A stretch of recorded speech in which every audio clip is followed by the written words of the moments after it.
This video will show you how to replace the center rear brake flex hose on a Ford Transit 250. This will be located under the center of the rear of your vehicle. Let's get into it. Okay friend, let's get started on our job. Safely raise and support the rear of the vehicle so the wheels are off the ground. After completing that, we're going to remove our hubcap. For this, typically you can take it by hand and pull it out of place. You can also use a small prying device if necessary. After removing that, we're going to remove all 5 of our 21mm lug nuts and the wheel.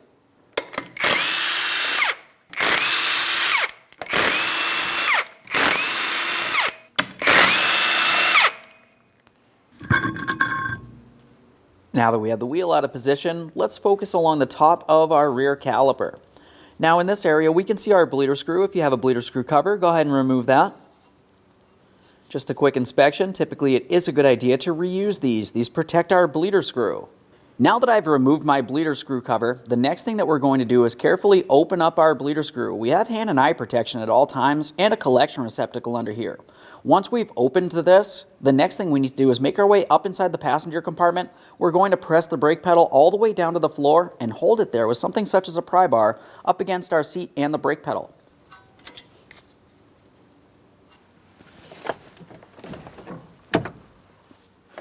Perfect. Okay, so I have a steady trickle of fluid making its way out of here now. I'm just going to lightly close this. As I can tell, the fluid did stop coming out. That's why we have that pedal depressor in there. Now at this point, we want to go over to the other side of the vehicle. You're going to remove that wheel, same process, all 5 of those lug nuts. After that, make your way to the caliper bleeder screw, confirm that it opens as it should. So over on the other side caliper here, we have a bleeder screw cover. I'm going to remove that. 10mm wrench for the bleeder screw. Let's open this up and make sure we see a little bit of fluid make its way out. So I can see that I do have fluid making its way out of here. We're just going to temporarily close this. We will be bleeding the brakes in the end here. Just wipe this down real quick. Now let's make our way towards that center brake hose. Now as we move towards where our center rear brake flex hose is located, I like to start by dislodging my ABS wires from the lower bracket. As far as these wires are concerned, you should find that they slip up and out of position. We want to be careful not to cause any damage as we continue on. There's one. There's the next. As I move towards the passenger side, this is a little different here. I'm going to pry that out of place. For this, I'm using a trim tool. You can use a flat blade screwdriver if necessary. Now, if that plastic clip did happen to break, that's okay. You can use a wire tie if necessary during the installation. This looks good. After dislodging it from the bottom, follow your ABS wires up to the upper mounting point. Now in this area, we have a bracket that we're going to slide them out of position, just the same as we did before. Perfect.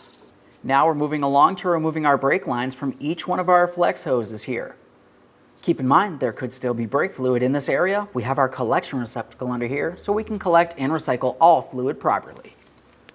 I'm using an 11mm for my brake line where it leads into my brake flex hose. As I start turning this counterclockwise, I'm paying close attention to the brake line itself. I want to confirm that the fitting is broken free from the line and I'm not twisting the line in a way that might damage it and restrict brake fluid flow.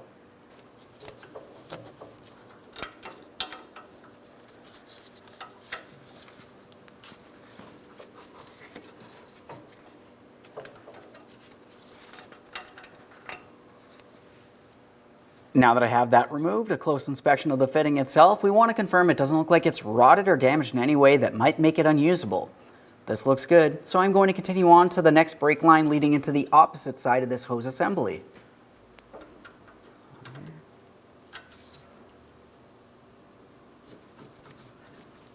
Now as I start loosening this, I can see my brake line is spinning as well. As I mentioned, we want to be careful not to cause any damage. You may have to use some penetrant in this area. Now, if during the removal process you end up rounding out this fitting, you may have to replace either the fitting or complete brake line.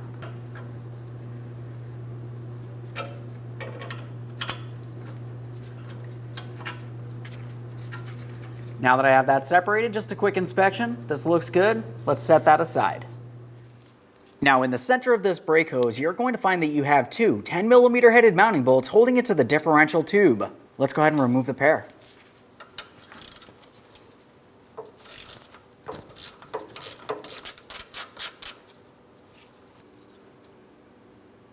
Let's remove the next one now.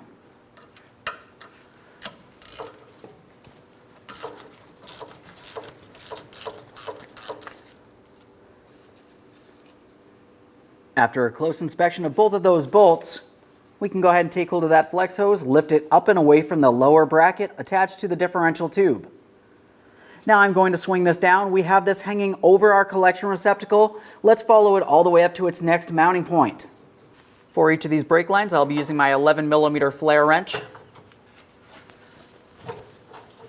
Once again, we're just making sure we're not twisting the line as we loosen each of these.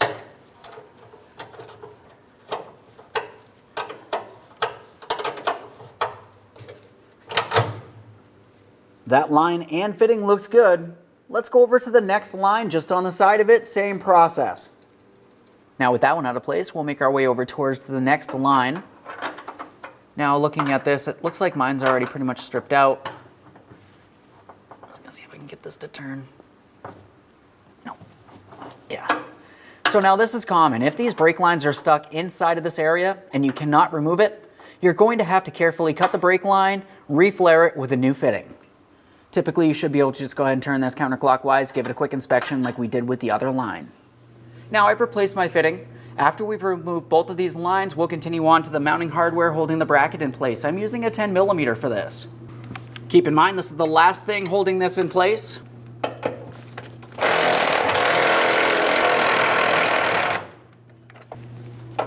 Okay, we're holding on to our hoses. There's our bolt. Go ahead and remove that from the vehicle. There it is, friend.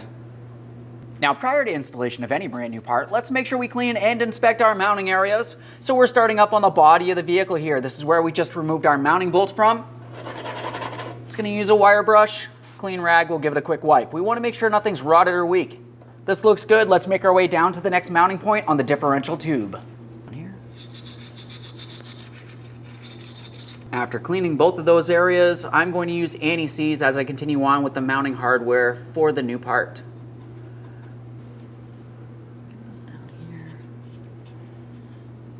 Perfect.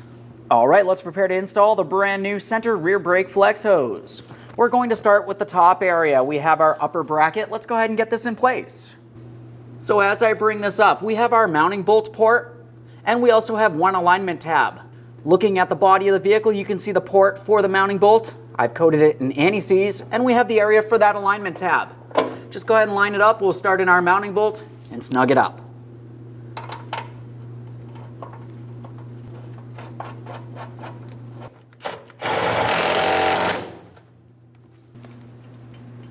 Double check to make sure that's secured in place. Let's continue on with our brake lines. We'll make sure we have them in the proper orientation. As for these brake lines, we need to line them up with their mounting points. Make sure that they're properly aligned, start them in by hand, and then we'll snug them up.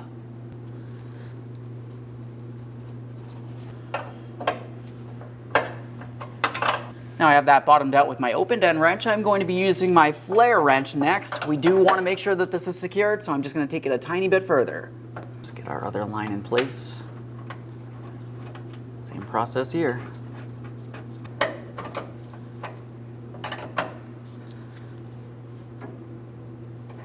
Now while we're up here, let's take care of our ABS wheel speed sensors.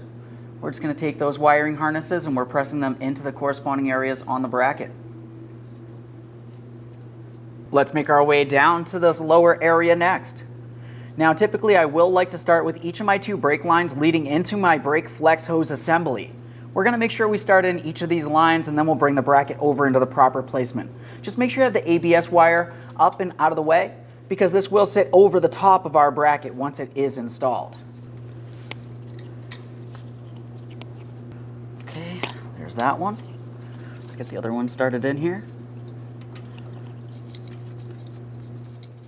Got both lines started in. Let's get this bracket in place. Once you have it in place, it's time for our two mounting bolts. I've already cleaned the threads. We're going to start these in and we'll make sure they're nice and tight.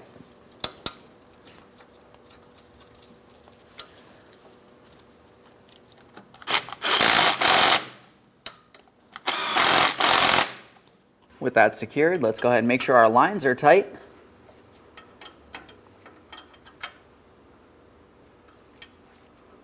Flare wrench. Do the same for the other. After securing each one of those 2 lines, let's pay attention to our ABS wheel speed sensor wiring harnesses next. Now this does have one tab that presses into the bracket here. As I mentioned during the removal process, if that did happen to break, use a wire tie. Make sure it's secure. Let's make our way over to the next mounting point. Slide that down and into the bracket. Now we have our other ABS wheel speed sensor wire. Just go ahead and line that up, slide it in as well. Let's just make sure that nothing's hanging loose in a way that might get damaged. This looks good. Now on the caliper, let's focus along the bleeder screw. If you have a cover, just go ahead and remove that. Now we'll use a 10mm to open our bleeder screw.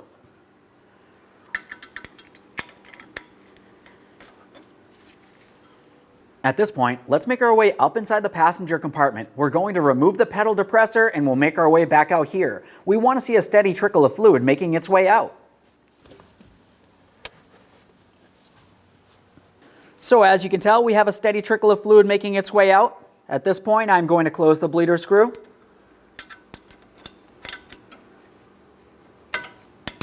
Now the next thing I always like to do is make my way into the passenger compartment. I'm going to pump up the brake pedal till it feels firm. Now if the brake pedal felt firm but then eventually got squishy or sunk down to the floor, you might still have air trapped in the system, in which case you want to do a manual brake bleed. When I do those, I like to bleed all my wheels at the same time. Assuming it feels good, go ahead and clean up any mess and reinstall the bleeder screw cover.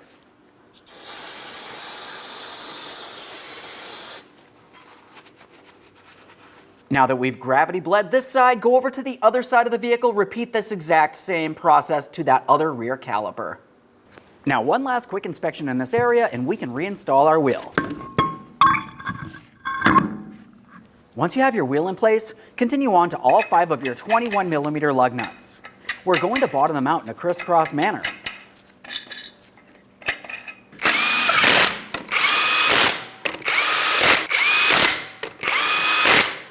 We've got the wheel on the ground. Let's go ahead and torque each of these lug nuts to that 148 foot-pounds.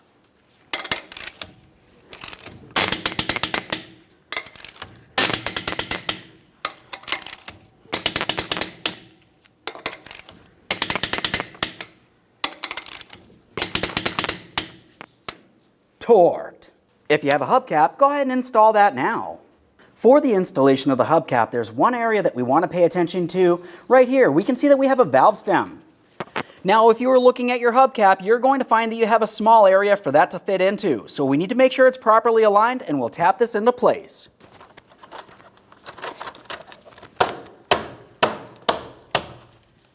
Double check to make sure it's secured all the way around. Now, as far as this is concerned, we're going to make sure that we remove the cap. We'll just give this a quick inspection, make sure the seal is in good usable order. At this point, we want to remove all the fluid from inside of the master cylinder reservoir and replace it with clean .4 brake fluid.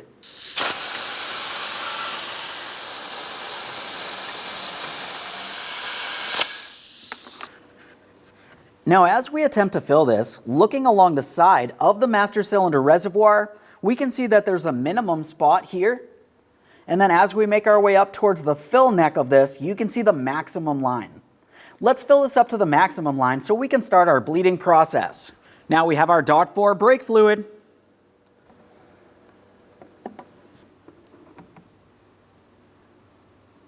There we are. We'll just reinstall this cover so we're sure nothing makes its way inside of the braking system as we continue on. Now at this point, we're going to start bleeding the brakes. We're starting at the passenger side rear. We'll bleed that caliper. After that, I'm going to go over to the driver's side. I'll repeat that exact same process. Once I've done that, I'm going to be meeting you back at the master cylinder. We're going to make sure we top it off up to that maximum line. After we've completed topping off the master cylinder, we're at the passenger side front. We'll bleed the brake there, and then I'm going over to the driver's side to repeat that exact same process. In the end, we'll be back up here so we can top it off one last time. Now I'm at the passenger side rear so I can start the bleeding process. I have a second person inside of the passenger compartment. Now that person is going to pump up the brake pedal for me approximately 3 to 5 times. They're going to hold it and let me know. When they do so, I'm going to be opening up my bleeder screw. We're waiting to see a steady trickle of fluid making its way out with no air bubbles. We're going to repeat this process until we only see clean fluid with no air. Since I do have a bleeder screw cover, I'm going to remove that. Just a quick inspection and I'll set it aside. Go ahead and pump up that brake pedal, please.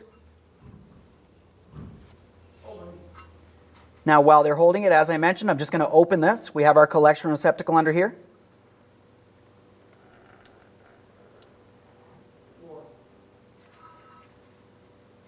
Go ahead and pump, please.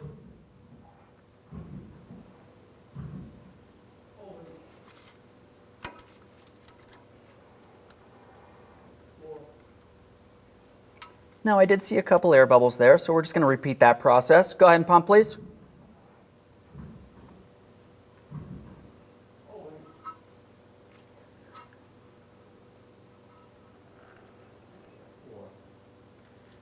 That one looked good. Let's do it one more time here to confirm. Go ahead and pump.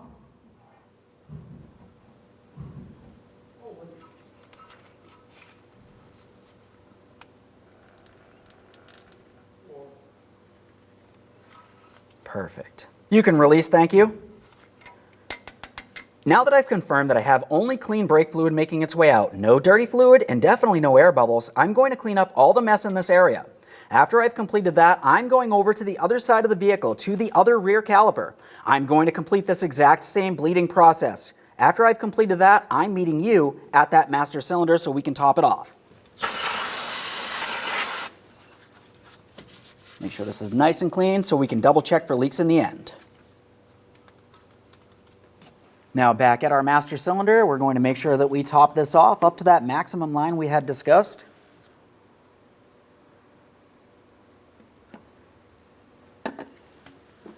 Let's make sure we protect this area. We'll continue on to our next two brakes, starting at the right front. Now from the master cylinder, we're at the passenger side front caliper. We're going to bleed this brake as well. Go ahead and pump up that brake pedal, please.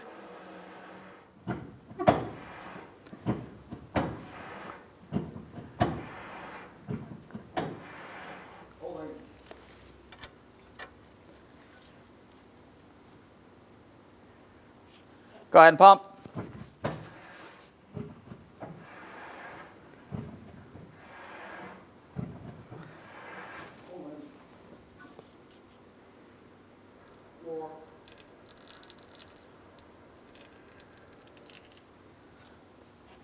Okay, as you could tell, I had only clean, brand new brake fluid making its way out, no air bubbles. I'm going to go ahead and clean up my mess in this area. After that, I'm going over to the driver's side front caliper. I need to repeat this exact same process. After you've done both front calipers, go ahead and make your way back to the master cylinder. You're going to top it off one last time. Okay, so they're all bled. We're at the master cylinder. Just go ahead and remove that cap. We're topping this off up to the maximum line just like we did before with our clean .4 brake fluid.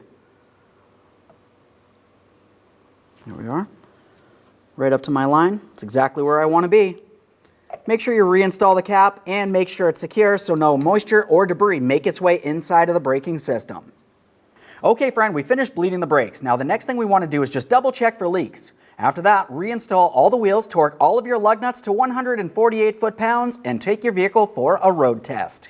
Thanks for watching. When only the best will do, demand TRQ. The only company that lets you view before you do.